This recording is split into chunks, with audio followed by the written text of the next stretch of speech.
Right, okay. The Isort gap, also known as the fact-value distinction. Here we go. David Hume was the one who first discovered this. He lived between 1711 and 1776. According to ethical naturalism, there are moral facts, but this was challenged by David Hume. In every system of morality which I've hitherto met with, he says, I've always remarked that the author proceeds for some time in the ordinary way of reasoning and establishes the being of a god or makes observations concerning human affairs, when of a sudden I'm surprised to find that instead of the usual copulations of propositions, is and is not, I meet with no proposition that's not connected with an ought or ought not. The change is imperceptible, but it is, however, of the last consequence, for as this ought or ought not expresses some new relation or affirmation, it's necessary that it should be observed and explained, and at the same time that a reason should be given for what seems altogether inconceivable, how this new relation can be a deduction from others, which are entirely different from it. Well, that's what David Hume wrote in his treatise on human nature in 1739. In other words, no ought principle can ever be deduced from exclusively is premises. A value cannot emerge from statements which are exclusively factual descriptive. This is sometimes called Hume's law. Now, Hume claimed to find the basis for moral values in feelings rather than facts. So this is another claim, that the idea that values are about us, not about the external world. Take any action allowed to be vicious, he says, willful murder, for instance. Examine it in all its lights and see if you can find that matter of fact or real existence which you call vice.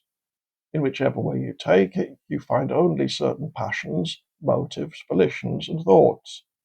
There is no other matter of fact in the case. The vice entirely escapes you. As long as you consider the object, you can never find it, till you turn your reflection into your own breast and find a sentiment there of disapprobation, which arises in you towards this action. Here is a matter of fact, but it's the object of feeling, not of reason. It lies in yourself, not in the object.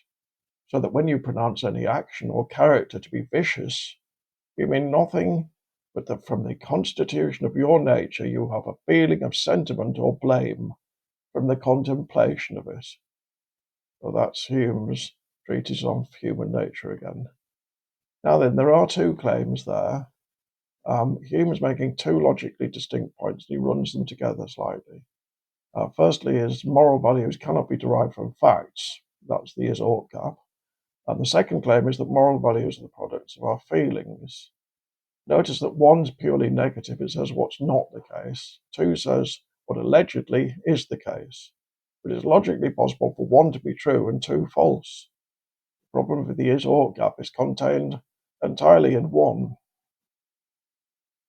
It's true that we use ought in non-moral contexts, which is what people often say. For example, football, you ought not to pass the ball there, but ought here simply means imprudent or likely to lead to the loss of the game. It simply means it involves an objective risk for you to pass the ball there.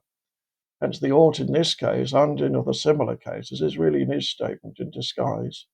Hume's law, on the other hand, is really about moral oughts.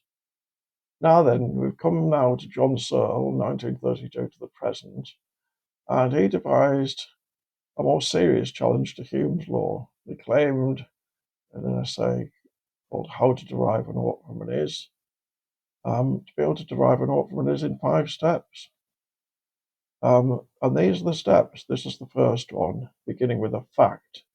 Now, what's interesting about this is to try and work out where the actual, if you think this is a wrong argument, where the actual fallacy crops in. Is it between 1 and 2, 2 and 3, 3 and 4, or 4 and 5? There's 5 steps. So this is the first one. Jones uttered the words, I hereby promise to pay you, Smith, $5. So that's a simple fact. Jones promised to pay Smith $5. So that's just apparently a way of re-expressing proposition 1. Jones placed himself under or undertook an obligation to pay Smith $5, which is just a re-expression of 2. That's the idea, that's Searle's idea. 4, Jones is under an obligation to pay Smith $5. And 5, Jones ought to pay Smith $5.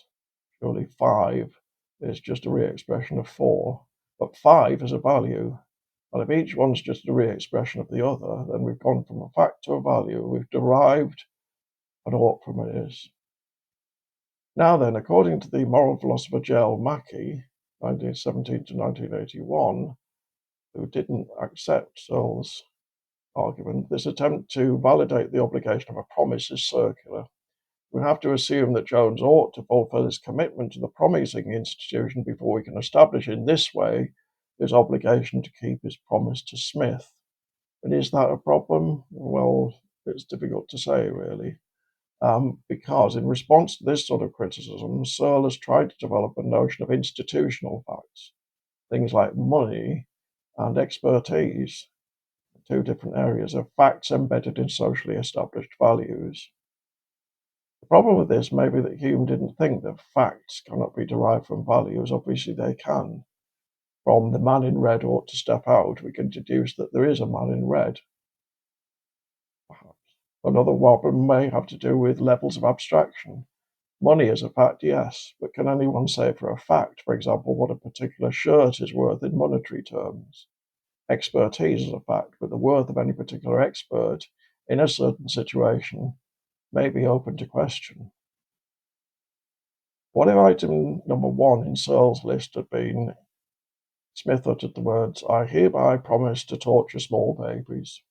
Could we admit, as a consequence of Searle's 5 steps, that Smith ought to torture young babies? Probably not. It is possible, then, that Searle's ought is a prudent ought in disguise, very much like the football ought. Perhaps you ought to pay Jones $5 if you expect him to continue to trust you, is what it's really saying. Or you ought to pay Jones $5 if you think society benefits from a respect for the institution of promising. That's just a sort of hypothesis. Searle's attempt to derive an ought from an is in 5 steps is still very much under discussion.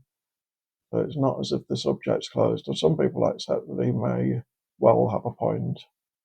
Now, here's some other criticisms of the is-ought gap before we finish.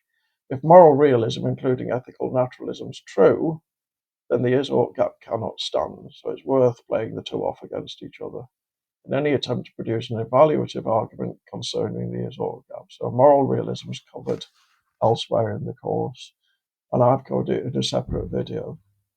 Any moral realist, one who believes that there are moral facts, would probably claim that Hume's distinction between facts and ought statements is invalid. What Hume is doing is privileging one category of facts, indicative or scientific facts, and stating that because moral facts cannot be rewritten in terms of these, this proves there are no moral facts.